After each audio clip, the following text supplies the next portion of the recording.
not in the prophecy. Life is in the word. Life is in the word.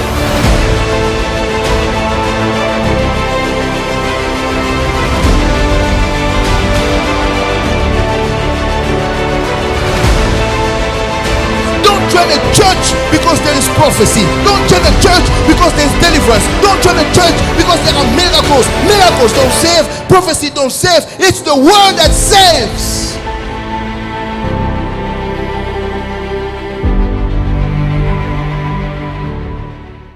And the okay. I would like to encourage you and the whole church to pray for speed, because I see things will go faster than you guys are thinking. The Lord will surprise you. Amen. And matter of when we talk about speed, is like the file that I sent you this afternoon over the internet on WhatsApp. That same file might be downloaded in different time depending on the internet speed. The one who had a high-speed internet will be able to download it quicker, but the one who have a slow-speed internet will take longer to download it, but the file was sent already. What I would like to say is, for a church to experience speed and fulfillment of the word of God that has been given to them within the time that the Lord was planning to achieve that word, your prayer life is like an internet channel that you use to download the things that the Lord has given you. If you are a church who continually seek God days and nights for him to fulfill the words and the promises that he has given you, you will see speed in everything that you're doing. I strongly believe that the Lord is about to start something new in Toronto, and what has started with Word of Life Christian Center is not a thought that came from Pastor Papi, but this is really the plan of God for that community and for that city in this season. I was telling the church this afternoon, whenever God wants to visit a community, he will call a man. Whenever God wants to change a family, he will call a man. You will see it in the Bible from Abraham to the New Testament when Jesus came. In order for God to redeem humanity, he needed to use a human body in order for him to reach to us. And I strongly believe that there is a community, there is needs around you that God is willing to meet in this season. That's why he put this vision in the heart of his servant. Believe me, in the days to come, I see your numbers going up. It will go faster. I see God making your name big in that community. It will go faster. All you need to do, make sure that your internet line, which is your prayer life, shall be fast, shall be efficient, shall be constant. You shall see the goodness of the Lord in that community. Tonight, if you have your Bible, I would like to go with you in the book of Joshua, the first chapter. And the theme of my message will be strong. I would like to share on be strong. Joshua chapter 1 from the first verse, the Bible said this. After the death of Moses, the servant of the Lord said to Joshua, son of Nun, Moses head. They're calling him Moses head, but I can tell you that was the last time they called him with that name. Very soon, his name is about to change. That's why I want to tell you, I can sense in my spirit, God is about to change your name. God is about to change your title. God is about to change the story of your life. God is about to take you into new territories.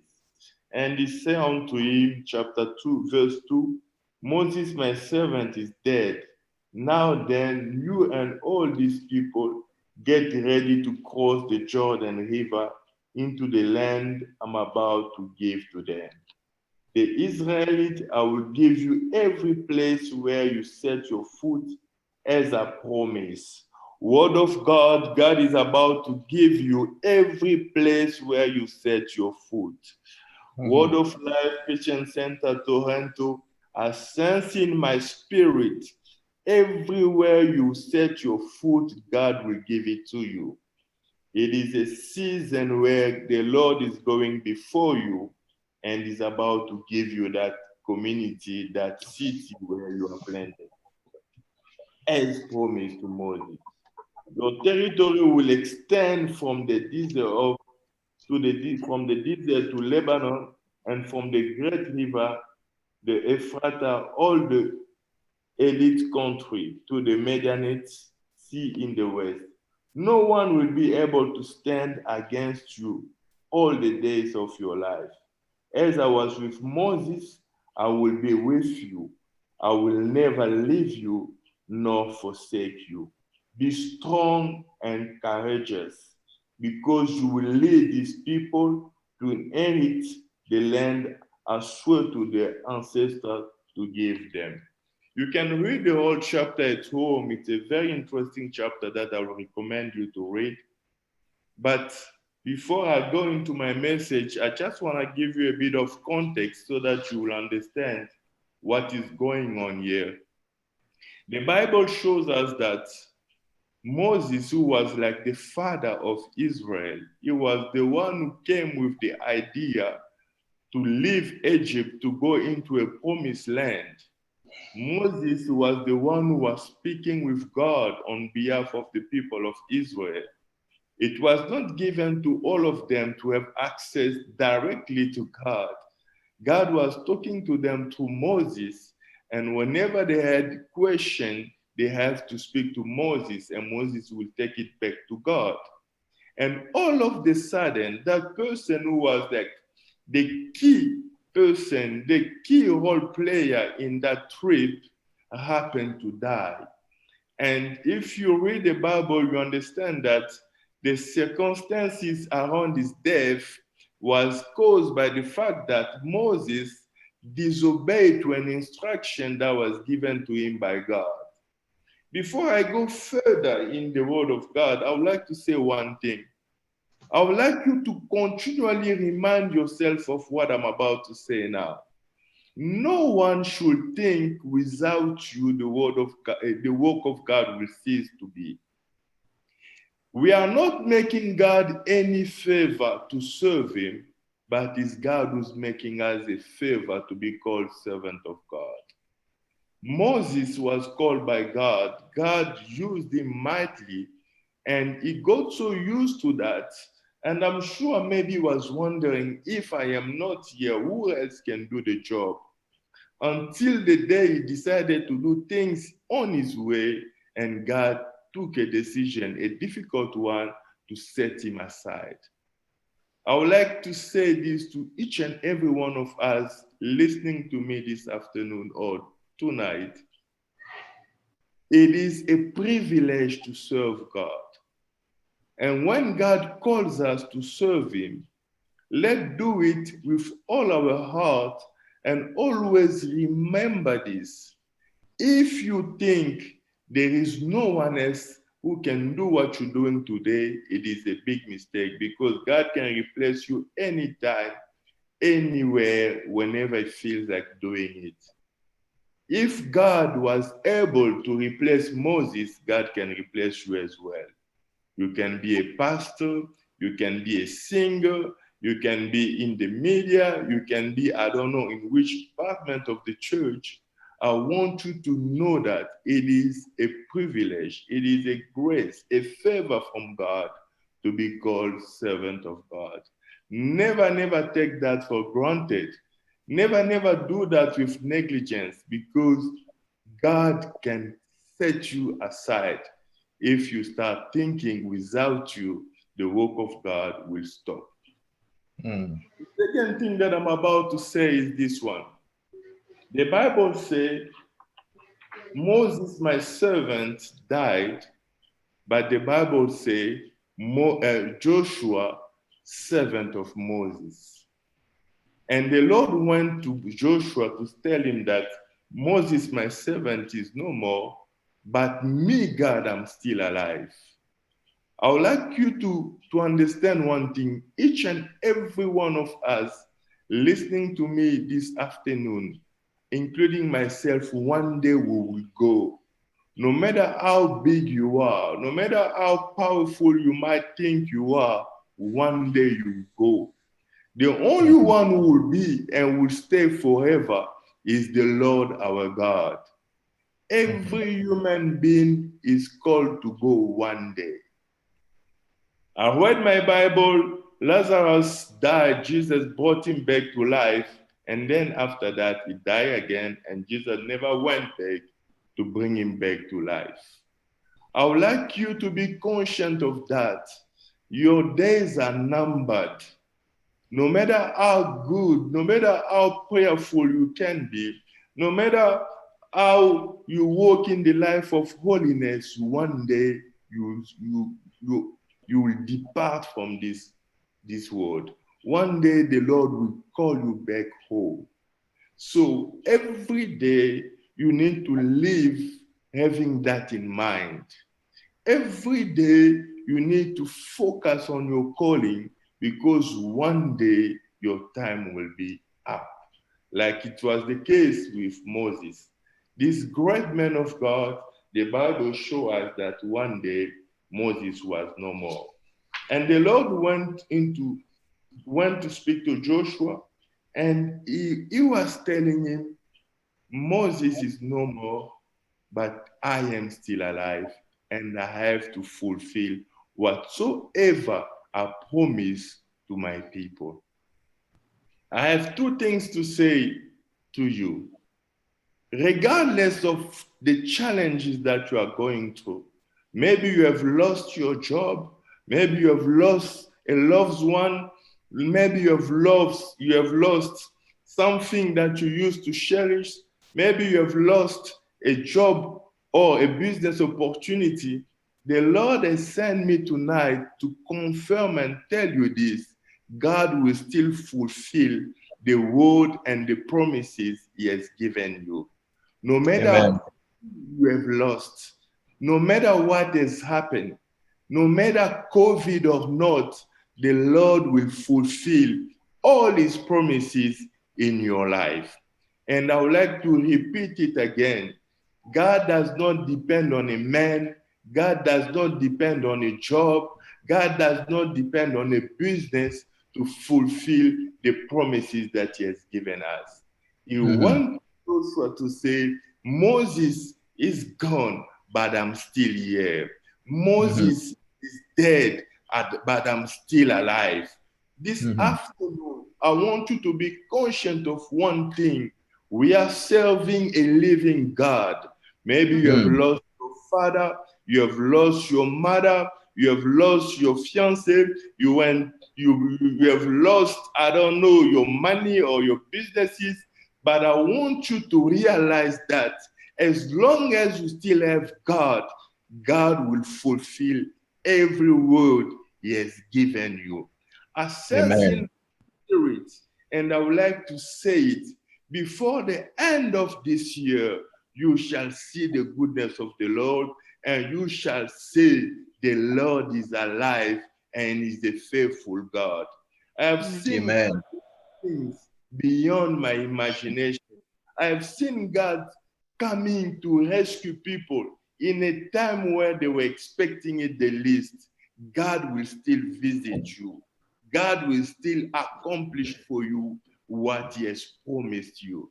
Maybe you look at the clock and you say it's November, we are about to go in December. No matter what time of the year we are, God is still God, and he shall fulfill for each and every one of us the word and the promises he has given us.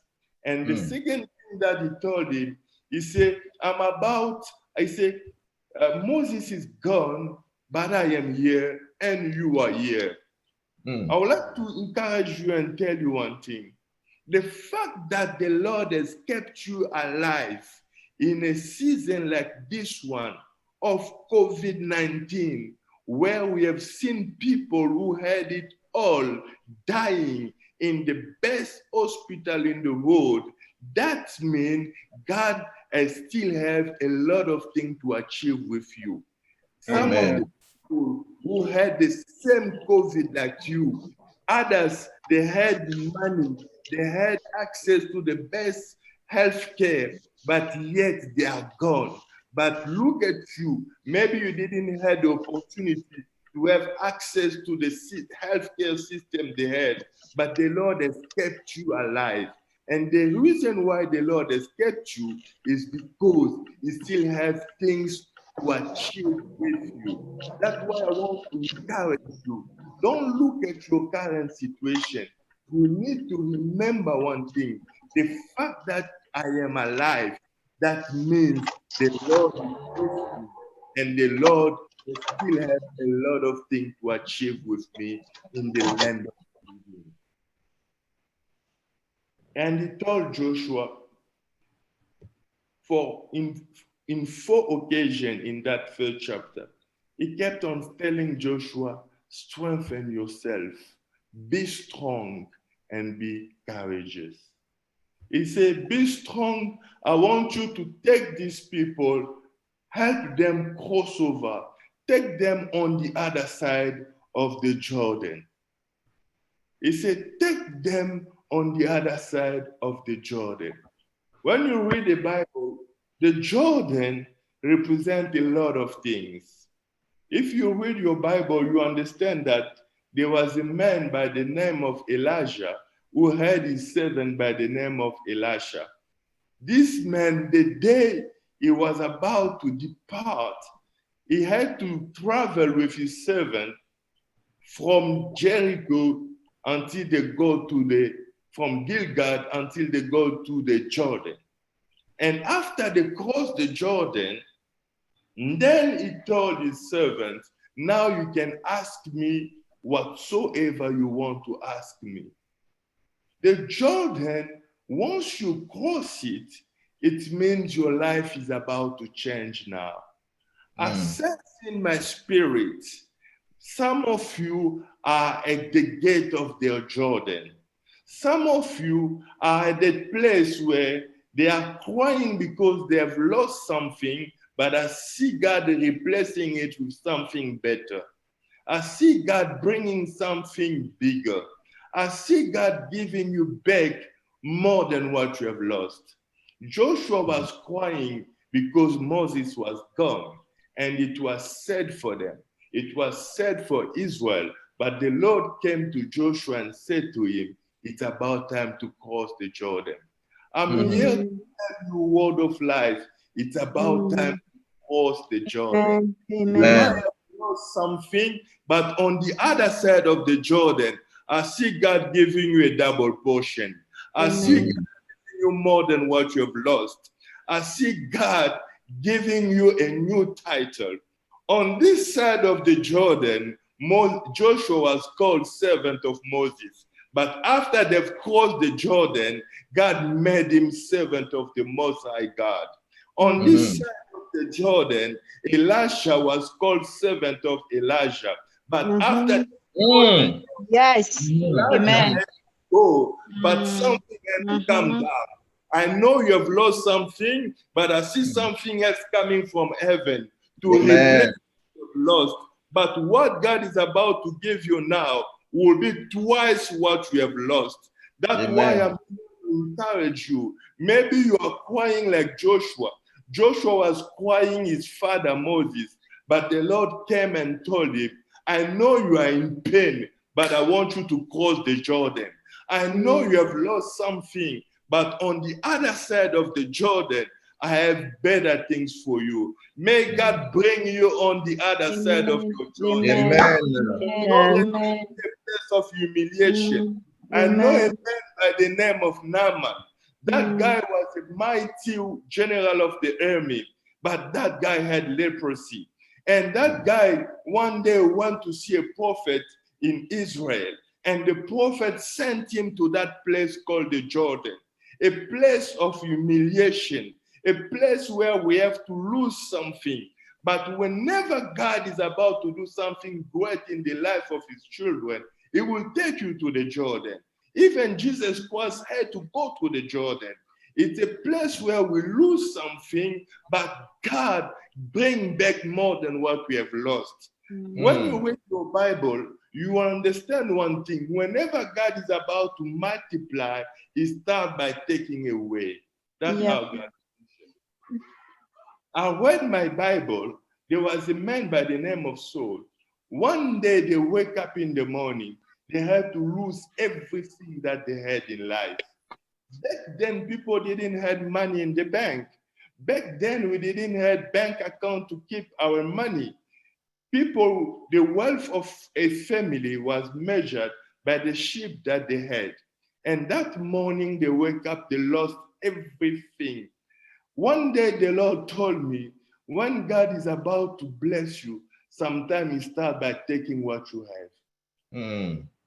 I see someone crying for something that you have lost, but I sense in my spirit, in the days to come, you say, Father, thank you. I needed to lose that job.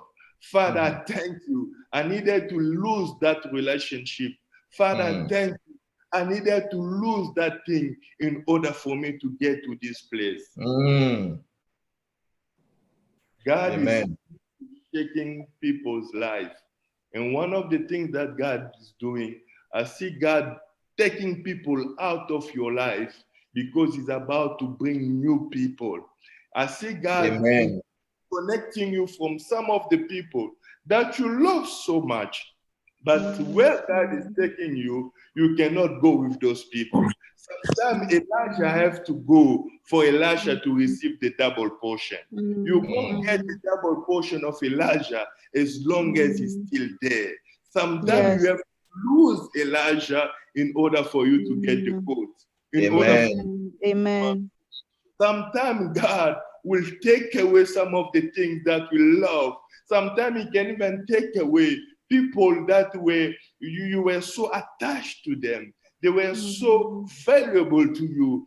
God can even take them away. You will cry today, but on the other side of the Jordan, you will receive double of what you have lost. We serve a living God. God, whenever he starts something in our life, he will make sure he takes it to the end. And whatever God do, he does it always well. Amen.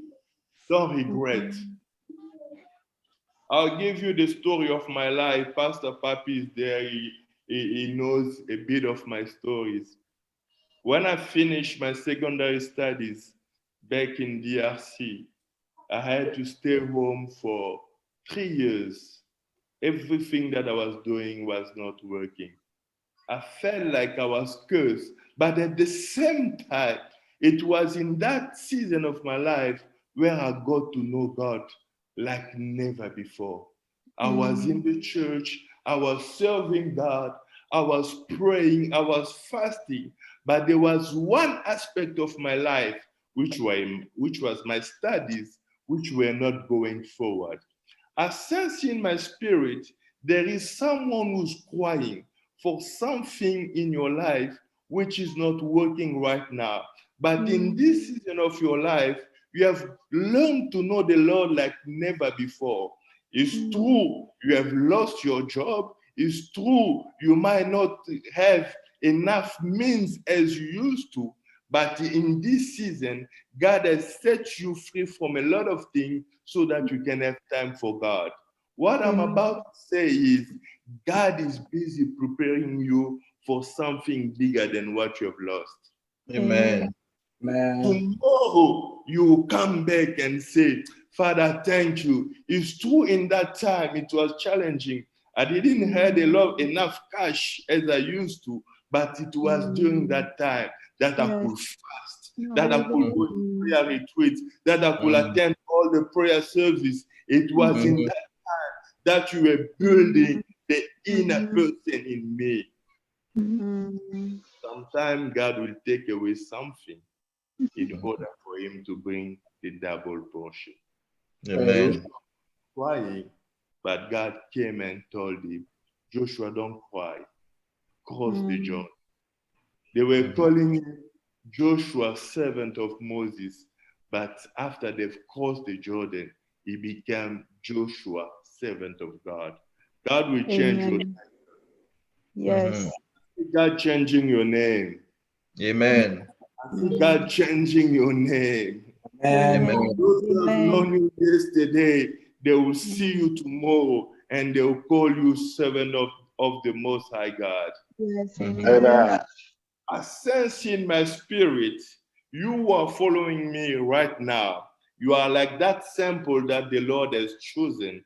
He will build you and he will send you back to the community. You won't have to speak much. Your life will be a living testimony. Amen. People will look at you and then they will say, God exists. You know, sometimes we speak too much. And when we have to defend God, that means we have not yet arrived. Because when we arrive, sometimes you don't have to speak. Your life can speak by itself. The Lord God whom I am serving will multiply you. It will go quicker than you are thinking. God will do it so that those who knew you yesterday will look at you and they will say, this is the thing of God. And when it came to Joshua, he kept on saying, be strong. He said it 4 times. Be strong, be courageous. Be strong, be courageous. Why did he kept on saying that? You cannot lead other people when you are weak. You cannot influence people around you when you are weak. And in his case, the loss of Moses brought a lot of discouragement in him. He was mentally weak. He was discouraged. It felt like the world has stopped. I don't know what you have lost, but I'm here to tell you, be strong. I see God doing wonders with you tomorrow. I see God taking you on the other side of the Jordan. Amen. He said, be strong. You know, we can be here on the Zoom meeting. We are all happy, praising God. One phone call can bring sadness in you. They can call you from home just to tell you that your son is sick. All of a sudden, you switch from happiness to sadness. And the moment we are sad, even me who's preaching you now, if I get a phone call that my father is very sick, it will need a lot of effort for me to continue teaching. I might be preaching here in Zoom, it just pops up here, your sister is very sick. All of a sudden, the strength that I have now to preach the gospel will vanish from me, isn't it? That's why the Lord came to Joshua. He kept on saying, be strong. One day the Lord told me, He is the most high God, the most powerful God. But when it comes to working with men, when the physic, the mental, the spirit of the man is weak, God is unable to move. You know, sometimes when you are discouraged, they can even bring food in your table. You don't even have the strength to take a spoon to put in your mouth, isn't it?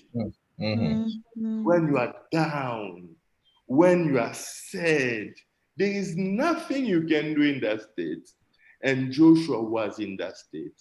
I give you 3 areas in which the Lord wanted him to be strong. The first area, because he was called to lead, he was called to inspire the people of God. He was called to be the leader who will take them on the other side of the Jordan. God was expecting him to be strong physically. You know why I'm able to preach to you is because I'm strong in my body. You might be full of the Holy Spirit, but the moment you are sick, it will be hard for you to stand and preach the gospel. Yes. Isn't it? You might be gifted, but if your body is sick, it's difficult for you to achieve or to stand and preach the gospel of Jesus Christ. That's why I pray in the name of Jesus. May the Lord give you good health. Amen. In the Amen. name of Jesus. I declare in this season of COVID, may the Lord grant you all good health. Amen. In the name of Yes, Jesus. Lord. Amen. People of God, sometimes we pray for material, we pray for job, we forget to pray for good health. Third John chapter, first chapter, I'll try to read it for you. The Bible says this. Beloved, I pray that you might prosper in all things and be healthy, even as your soul prosper.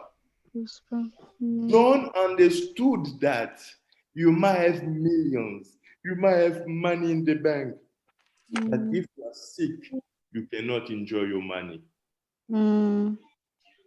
I've seen people who are sick selling their houses, trying to get access to the best health care, because no matter how much money you have, as long as you are sick, as long as you can't stand, your money does not mean anything to you. Sometimes we spend a lot of time, spending a lot of time at work, trying to acquire wealth. All of that is good. But one sickness can finish everything that you have worked for the entire life. Luke chapter 8 tells us the story of this woman. She was bleeding for years. The Bible says she sold everything that she had to try to save her life. One sickness can finish all your savings. I pray, God, in the name of Jesus, may the Lord grant you good health. Amen. People of God, I want you to realize that we cannot serve God with a sick body. And the devil knows that. That's why he sends sickness in the life of the children of God. That's why it's written in the Bible, you shall serve me, and I will make sure that sickness shall not come near you. Because the Lord knew it. You cannot serve God when you are sick. That's why I declare in the name of Jesus, those who are sick, sickness shall depart in the name of Jesus. Amen. I say it one more time. Even the sickness that come with age, I refuse it in your life in the name of Jesus. Amen. Yesterday I was reading the story of Caleb. He was able to say something that really blessed me. He said when the Lord gave him the promises that he will give him the mountain of Horeb, he said, I was 40 and the Lord kept me alive. I'm still strong 40 years later. I pray the Lord to keep you healthy. Even when you are gaining age, may the Lord keep you healthy in the name of Jesus. Amen. Good health is key. And allow me to quickly give you some of the things that bring issues in our body. You cannot be a pastor if you are sick. You cannot speak for God when you are sick.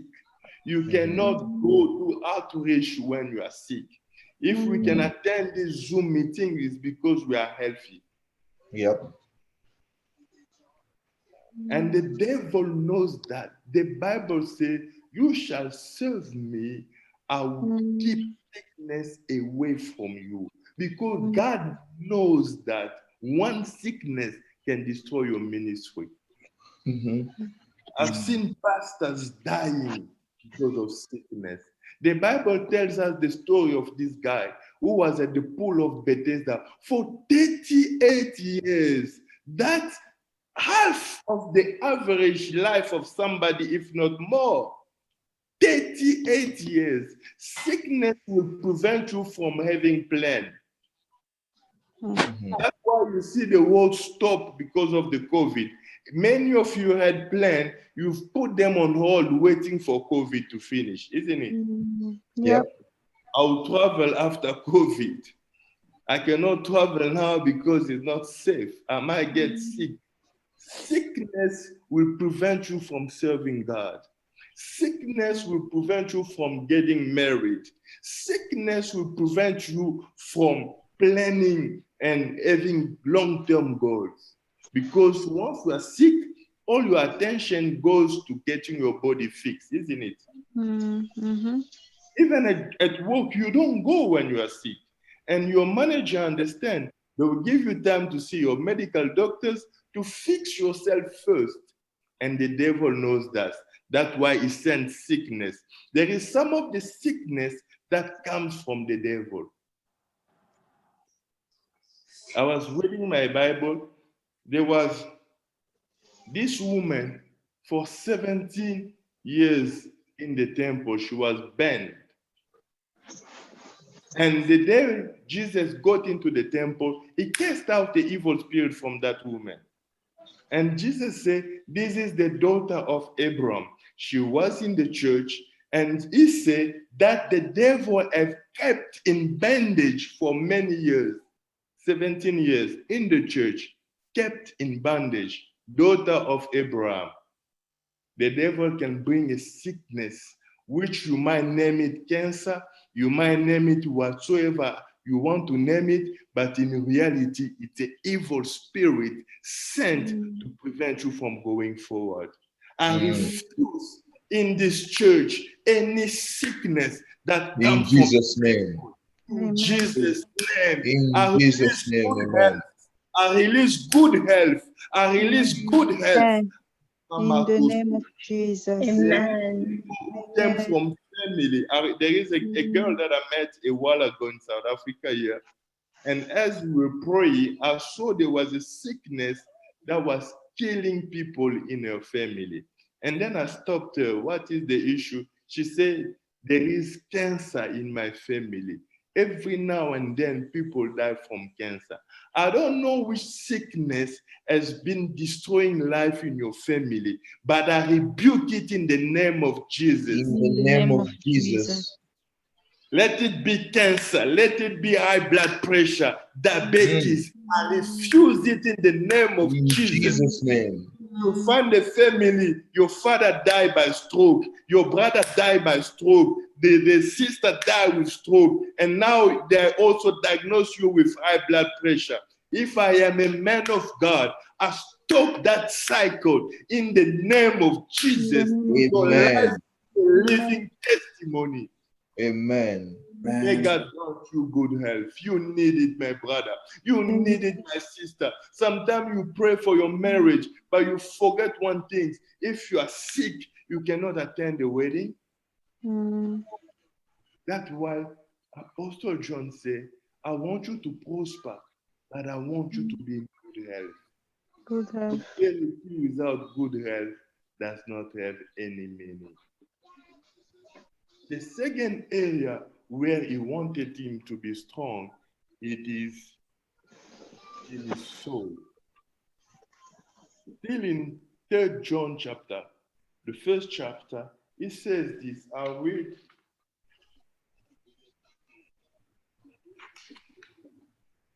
It said, beloved, I pray that you may prosper in all things and be healthy, even as your soul prosper.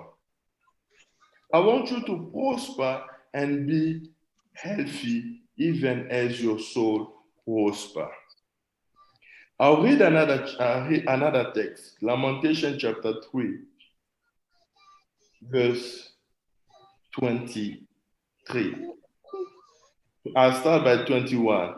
I call all these things to mind Therefore, I will wait. Now, I start from 17. Lamentation chapter 3, verse 18. I thought my future is gone, as well as my hope from the Lord. The memory of my suffering and homeless is bitterness and poison. I can't help but remember and depressed. I call all this to my mind, therefore I will wait. Certainly, the faithful love of the Lord has an end. Certainly, God completes. This guy is saying one thing. He said, whenever I think of my suffering, I end up depressing. Joshua was going through a difficult time. You know, when you lose somebody you were attached to, you might even go into depression. When you lose your job, someone betray you, you are in conflict with people, your soul go into a place of stress, depression, anxiety, sadness. And Joshua was going through all of that. And when the Lord came, he had a mission to accomplish with him. But as long as he was in that space, it was hard for God to use him. That's why he kept on saying, be strong, be strong, be strong. I don't know what is bringing sadness in your soul, but I'm here to say, be strong. I'm Amen. here to declare God is about to do wonders with you. I'm here to declare, be strong, my brother, be strong, my sister. I see God using you mightily. I see a better future. Be strong. And if you read the book of Lamentation, you understand it. It says, the French version says, whenever I bring back in my mind those things, my soul is down. Most of the time we are weak in our mind because of the things that we are bringing in our mind. It says, whenever I think of my suffering, my issues, then I go into depression. But I decided to do things differently now. I will bring back in my mind things that give me hope. And those things are what? The goodness of the Lord has not come to an end. I want to tell you one thing. God is still blessing people. Amen. God is still restoring people. Mm-hmm. God is not running out of resources. God is still opening doors. God is still changing people's lives. You might have made mistakes, I know, but I have a good news for you. God can still give you back what you've lost. Mm-hmm. What are you bringing in your mind? Many times, a lot of people are going into depression. That's why today you see a lot of young guys are into blood pressure, stress, stroke, a lot of issues, a lot of problems in society because of worries, things that we are continually bringing in our mind. I've learned one thing in life. Sometimes we spend time stressing for things which will never happen. Mm. You see a young girl at 18 stressing, am I gonna get married? You are still 18, my sister. God is alive, you get married. Amen. You find a 16-year-old stressing whether she'll be able to have children. At 16, she's stressing for that. Sometimes we stress for things which will never happen. What if I lose my job? You still have a job. Why are you stressing? What if I don't pay my mortgage? What if one day, what if, dear brothers and sisters, tomorrow belongs to God? Amen. I've learned one thing, especially when we started church, I've learned to trust God. God has shown me a lot of things where I used to stress, and then I understood he who calls us is faithful. He will do it himself. Don't stress for tomorrow. You'll bring a lot of sickness in your body. Allow me to go back to talk again about sickness. Maybe I'll stop here. Next time I'll give you the third area. If you read the Bible, in the book of 2 Kings, 2 Kings chapter 4, it is very important that we look after our body. You know, sometimes it's not always evil spirit. Sometimes a lot of sickness that we have in our body is because of the fact that we are not looking after our body. Can someone help me? I see you are very quiet. Is there anyone who can help me read 2 Kings chapter 4 from verse 38? Anyone who can help me with the reading? 2 Kings chapter 4, verse 38 to verse 40. I'll stop here and then we're gonna pray. Anyone? Are you there? We are here, 2 King. Chapter 4. We can start from verse 38.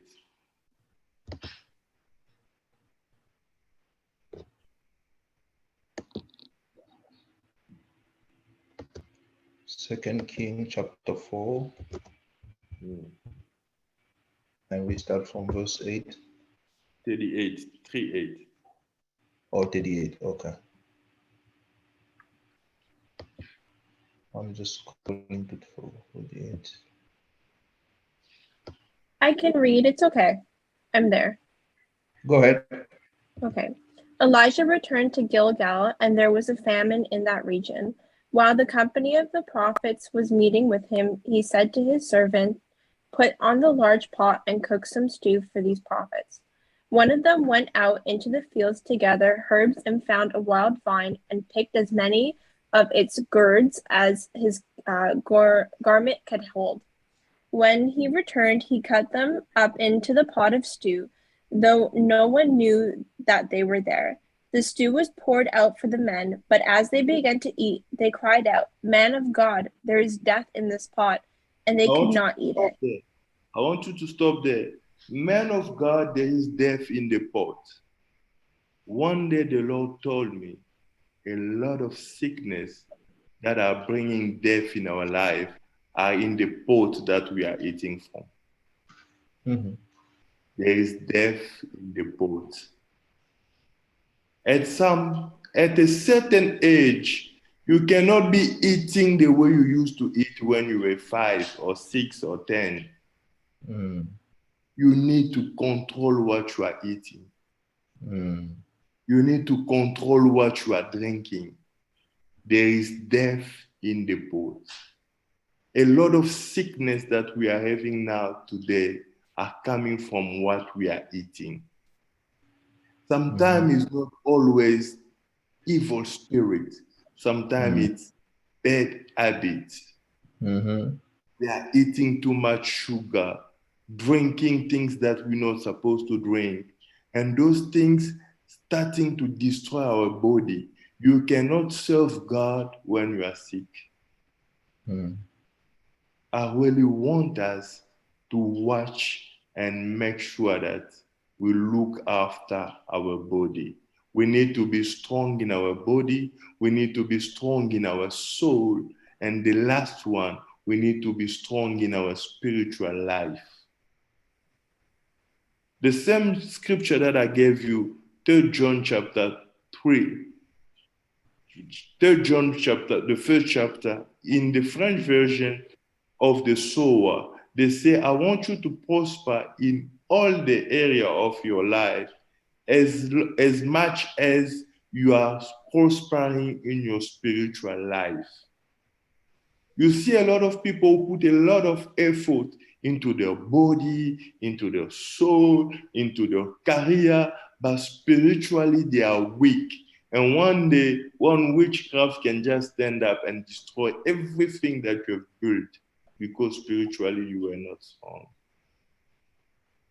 I've seen churches collapsing because the more you expose, the more you become the target of the enemy.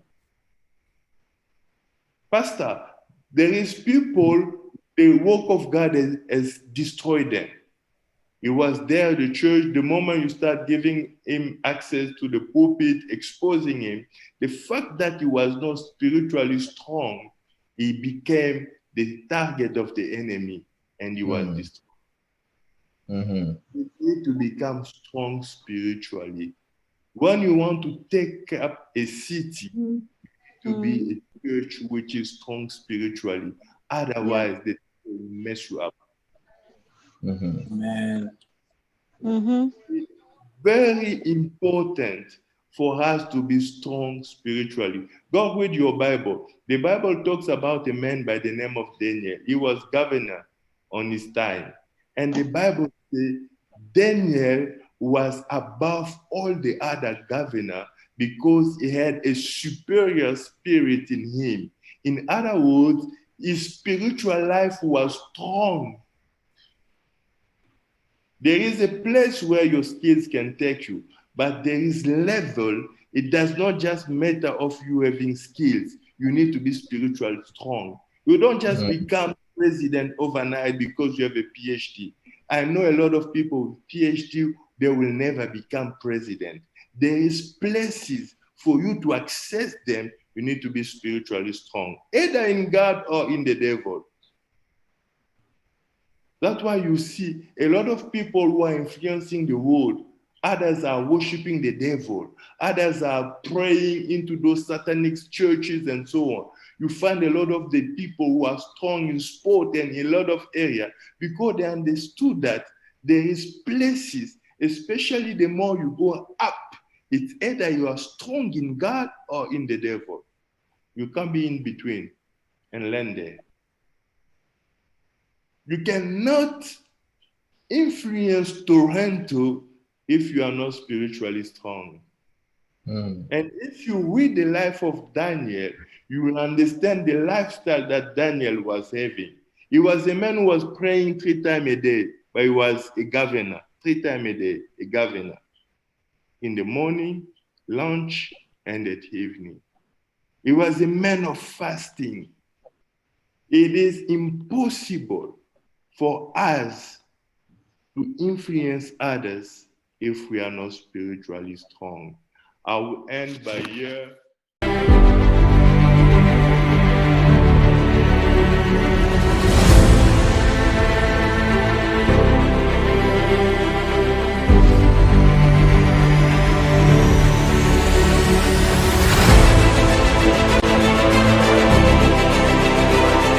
The death, the burial, and the resurrection of Jesus Christ. Life is not in the prophecy. Life is in the word. Life is in the word.